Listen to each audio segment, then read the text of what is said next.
I was sitting in my bedroom when the news broke about Zoran Mamdani's victory.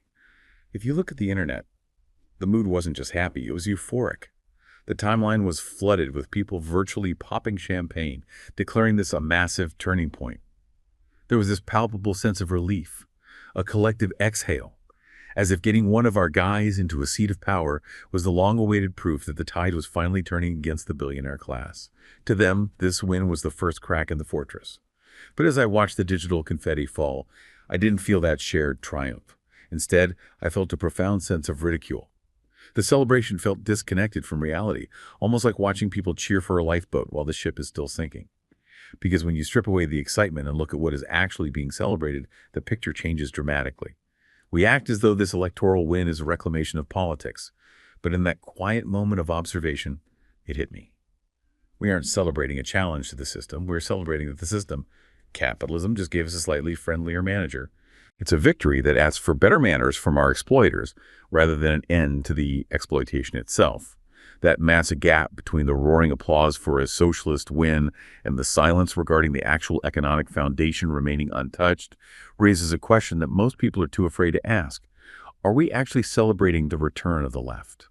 Or are we celebrating the final proof that the left has left the world? And this really is exactly what you, our listener, challenged us to get into. Is this political shift we're seeing just, superficial management, or is it a real threat to the foundations of capitalism? Okay, let's unpack this. Well, that's the core of it, isn't it? And to get there, we really do have to look at the historical arc. I mean, the modern left-wing movement has been on this fundamental ideological journey. It shifted from a starting point of, wanting to completely restructure society to now focusing mainly on reform within the existing market. That whole evolution is where this paradox comes from. Okay, so let's trace that. Let's go right back to the roots. The movement that eventually became social democracy. It didn't start out as reformist. It began in the 1860s as revolutionary socialism, tied directly to orthodox Marxism. Exactly. The initial goal was completely anti-capitalist. Total change.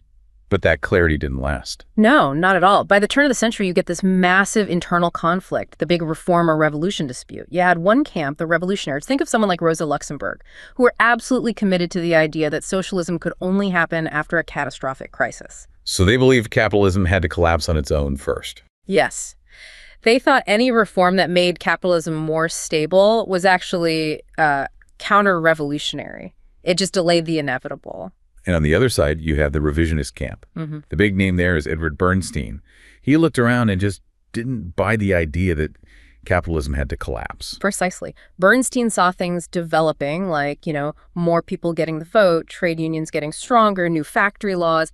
And he argued that you could get to socialism gradually. Through parliament. Through legal parliamentary reforms, and this is the critical part, through cooperation between classes, not just conflict. He saw workers getting real, if small, gains without having to, build barricades in the streets. That idea, rejecting irreconcilable class conflicts, that seems to be the key philosophical break. It's a huge compromise. It's everything. Revisionism basically accepted the democratic state as a legitimate tool for change. It framed cooperation as better than this inevitable violent revolution.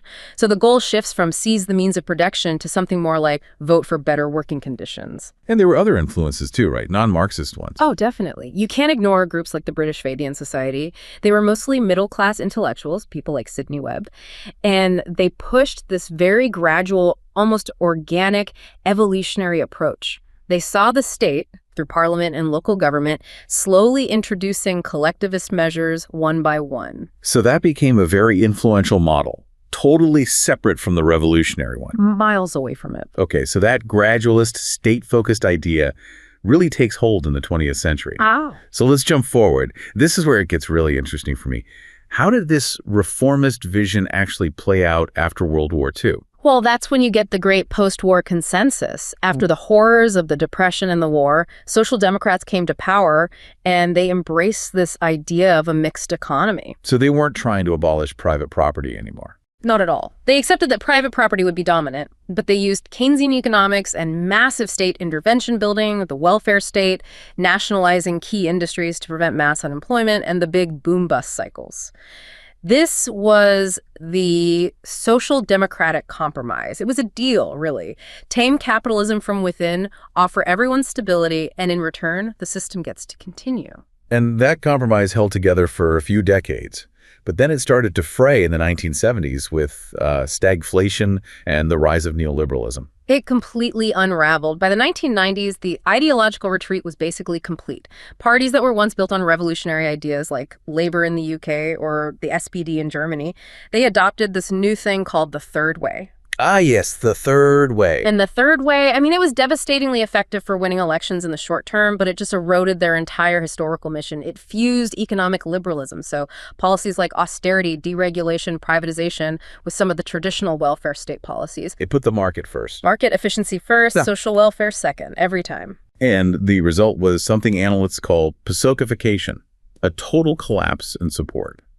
So why did that happen? Why did their working class base just abandon them? Because the parties weren't representing their economic interests anymore. It's that simple. When you start pushing austerity and deregulation, you're actively harming the unions and the industrial base that have supported you for a century. You're selling the same message as your rivals. So the working class felt left behind. Completely abandoned. And that led to the political crisis that, we're still dealing with today. You can see that exact pattern playing out right now. If you look at, say, the policies of the Biden administration in the U.S., there's a lot of public spending, for sure, Yeah. but it's mostly directed at incentivizing private companies with subsidies and tax credits. It's management. It's not transformation. They aren't taking control of key sectors or demanding any real change in who owns what. And that failure to tackle the fundamentals, like massive inequality or the structural power of capital, that's what makes the populist right so appealing, isn't it? It is.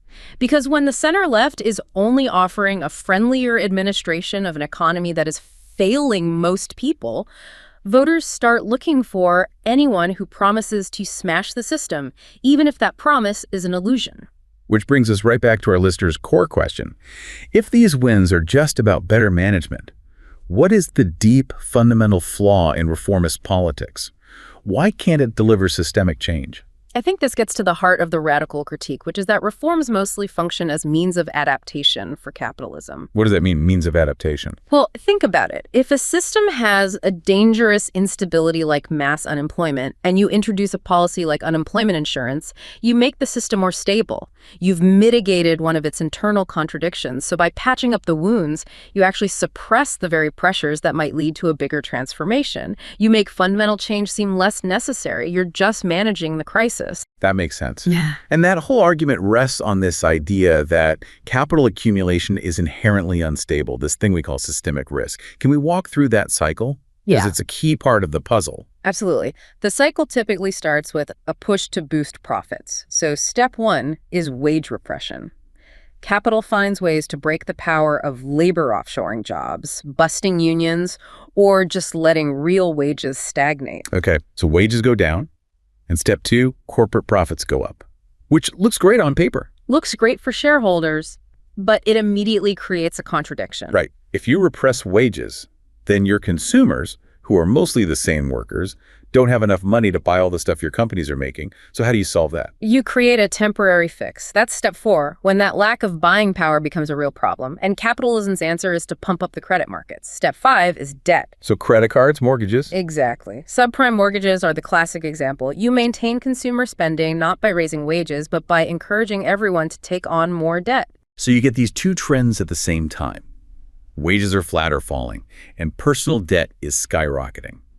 That just sounds like a bomb waiting to go off. That's precisely what it is. And it always ends in step six, which is cascading debt defaults, and step seven, institutional failures. You get a crisis, usually starting in finance, just like 2008. The system is just moving the problem from wages on the factory floor to debt in the financial system. And this whole cycle really shows the limits of reform, doesn't it? If your reforms are just about achieving progressive competitiveness, about making your national economy stronger in the global market, You end up binding workers to their employer's agenda. You're just helping capital accumulate more efficiently, Right. not challenging the basic relationship. and the state itself faces huge constraints. Constantly. Even in places like Canada, capital has always fought back against even modest policies like building mass social housing or raising taxes on the wealthy. The whole political system is just designed to self-correct back towards restoring profitability for capital. Okay, so we have a real problem here. Revolutionary rupture seems historically unreliable, to put it mildly, and this gradual state-led reform has been watered down and co-opted. We seem to need a new strategy for the 21st century. And that's where this emerging idea of a strategy of erosion comes into play. It tries to move beyond that binary choice of either smashing the state or just using the state from the top down. Eroding capitalism. What does that actually mean in practice? The idea is to intentionally build a mixed economic ecosystem. You create and expand anti-capitalist economic relationships in different niches with the long-term goal of gradually displacing capitalism from its dominant role in our lives. So it's not one big push. It's coming from multiple directions.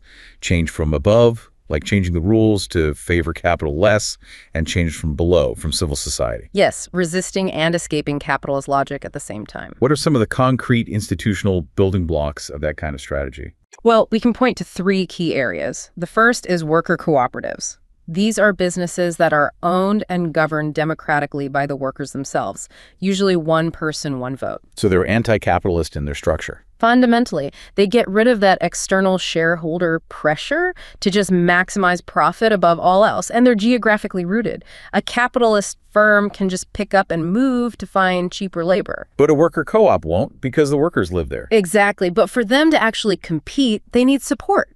They need things like specialized public banks or credit unions that will fund them based on their social value, not just on short-term returns. And that directly takes up economic space that private capital would otherwise occupy. Okay, what's the second building block? The second one is universal basic income, or UBI. Now, this one seems paradoxical because, on one hand, a UBI can help capitalism by stabilizing consumption. Right, it gives people money to spend. But how does it become a tool of erosion? The key is that a UBI gives you a basic livelihood, whether you have a job or not. That completely changes the power dynamic in the labor market. If you have that safety net, you have the power to say no to a terrible, exploitative job. It gives you an exit option. An exit option. It gives people the economic freedom to leave the capitalist labor market and maybe start a cooperative or pursue other non-market activities. It expands what we call social power. So it's not just a welfare check, it's leverage. What's the third piece? The third is what's called the knowledge commons. The best example is Wikipedia. Think about it. Wikipedia basically destroyed the for-profit encyclopedia market almost overnight. Yeah, true. Why pay Britannica when you have a free, collaborative alternative? Exactly. And you can extend this to things like open access licenses, like copyleft. This treats knowledge, scientific, artistic, technical, as a universal commons that anyone can use and build on as long as they keep it open. Which is the polar opposite of corporate intellectual property. It's a direct challenge to the business model that's vital for huge sectors like software, pharma, and publishing. It creates these vast areas of production that are based on community and equality, not profit. But to get any of this to happen, you need a massive political effort. You can't just wish worker co-ops or UBI into existence. And that is the biggest challenge, no question. This strategy depends on building new kinds of collective actors, groups that are built on shared values and interests, who can fight for the deep rule changes that are needed, like those specialized banks for co-ops or policies that protect the commons. That's what it takes to actually reduce the dominance of capital. So this whole deep dive, it really seems to clarify that core lesson. The journey from that initial, genuinely anti-capitalist ambition to modern reformism has really just transformed the goal. We've gone from wanting to end exploitation to just asking for, I don't know, better manners from the system. I think that's right. And the ambition we need now has to be bigger than just using the state to make our private sector more competitive. We have to get beyond that framework. The real challenge is to rebuild a movement that can encourage these vast experiments in collective ownership and community-led enterprise. A movement that can finally break from this endless cycle of corporate competitiveness and commodification that defines so much of what we call progress today. That is the kind of ambition we need to find again.